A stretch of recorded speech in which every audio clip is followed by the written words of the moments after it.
Chapter 181 of The Flower of Freedom by Deborah J. Reeves. All rights to both the book and the presentation are reserved. We're in the home stretch now, but don't worry, there won't be a big change when we finish this book.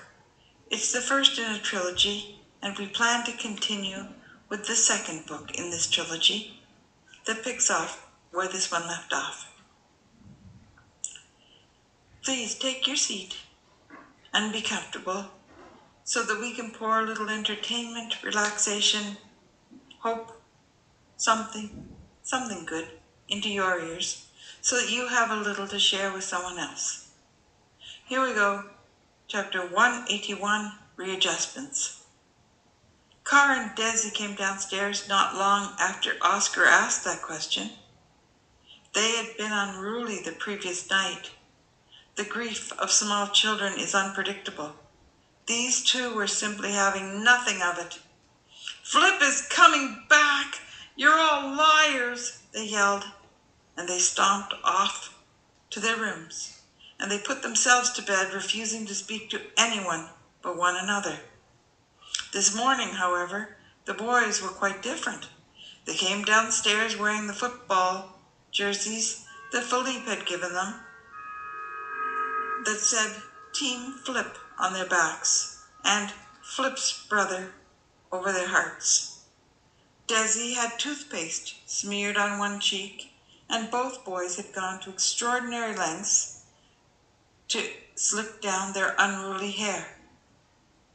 They came right over to their parents, who were still seated on the kitchen floor, and Carr spoke first. He said, "We are very sorry for the way we acted. We understand now. Flip told us. We'll be good boys now." Desi added, "Flip says that a bad guy made him go away. He said that he did not leave us because he wanted to go, that it wasn't our fault. He says he loves us all. He said that it's our job to protect Marie now. He told us that we have to protect Bertie too, but that we have to be sneaky about that because Bertie thinks he's stronger than he is. He said that Alicia needs us to be her big brothers. Big brother is one of the most important jobs in the whole world," he said. And then he said that little brother might be even more important, though. Colette and Oscar looked at one another with surprise, and then they reached out to enfold one of their boys in a hug. Carr squiggled and said, "Flip says we have to be ready on time today. Flip says that his mama and papa and Uncle Aki will be very sad, and he told us what to say to help them feel better."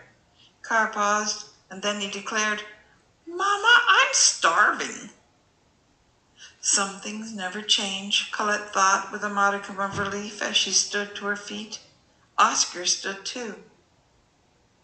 "I'll get breakfast for the boys, Colette. Why don't you go and help Marie get ready?" Oscar suggested, and Colette saw the wisdom of that. She kissed the top of the boys' heads as she left the kitchen to trudge upstairs.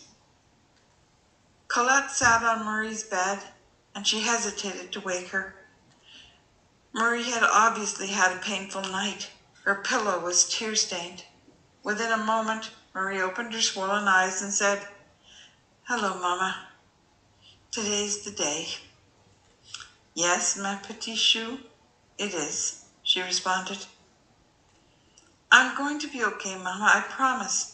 Philippe is particularly worried about you, though, so he wants you to have something that he bought for you." Marie reached over onto her nightstand, and she handed Colette a little burgundy box. Tears ran down Colette's face when she saw the iris pin with the ladybug climbing up the stem. "Oh, Marie, I loved him too," she said impatiently, swiping the evidence of her own grief away. "I know you did, Mama. He knew it too. He wants us to do this together. He says that in unity we're strong. He visited me again last night. I know so much more now. But he says the most important thing to know is love. They knew that was the truth as they turned to the task of dressing. Black was not a color that Marie wore. The only black dress that she had was the one she'd worn as Bianca's maid of honor. Although it was winter, Marie needed something sleeveless so that she could get the board and her splayed-out hand through the garment. The night before the twins had their tantrum, Colette had asked Bertie if it would hurt him if Marie wore that dress to the funeral. She told him that she could make the trip to the mall and get something else if it would bother him. She was relieved, though, at his answer, because she feared that it would be hard to find something sleeveless at this time of year, and she had already asked all of her friends if they had anything suitable. I think it's the best use for it, Mama.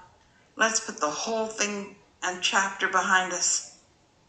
After the funeral, we can burn the bloody thing, he proposed. When Marie stepped into the dress that morning, with her mother's help, Marie asked, Mama, do you think we'll ever see her again? They both knew who she meant. Marie had told her parents what Hans had said, and they knew that it was Bianca's lies that had sparked Hans' retaliation. None of them could understand that level of malice. It was the knowledge of Bianca's lies that finally shattered the illusions that Bertie had about Bianca. Colette helped Marie maneuver the support board through the sleeveless dress. Zipping up Marie from behind, she looked at the surgical support board that held Marie's splayed hand. Colette said, I don't remember much about my own mother, Marie, but I remember her saying, sufficient to the day is the trouble thereof. I think it means that we should take it one step at a time. Colette looked at Marie, and she was glad that she had stayed up late, adding the 6 inches of embroidered fabric to the too short dress that Bianca had demanded that Marie wear at Bianca's wedding.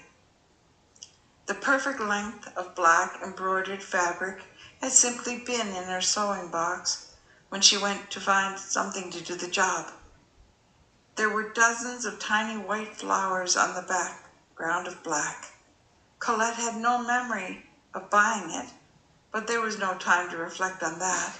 She simply threaded her sewing machine, and in minutes it was attached.